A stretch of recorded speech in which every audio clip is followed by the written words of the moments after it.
if you want to be a good entrepreneur, I learned this like 5 or 6 years ago, you have to be so clear on how you spend your time, and your time really is your most valuable resource. And I manage my day down to the 5 or 6 minute interval, right? It's okay, I'll be able to do that call, and this is how long it takes to go into the car.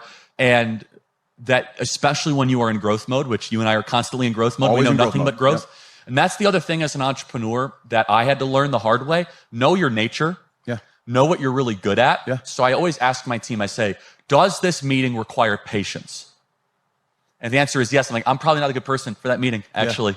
Like, I will delegate that, right? Like, unless it's absolutely necessary. If it's like a long, drawn out like HR meeting, like I could delegate that. But if that meeting requires like quick, decisive action, vision casting, problem solving, bring me in. So you have to know your nature, and every entrepreneur is different. By the way, some people in this room might be entrepreneurs that are gifted with patience. I'm not one of those. Neither am I. Right, exactly. I'm kind of like, okay, what's next? Like, hey, you get to the point.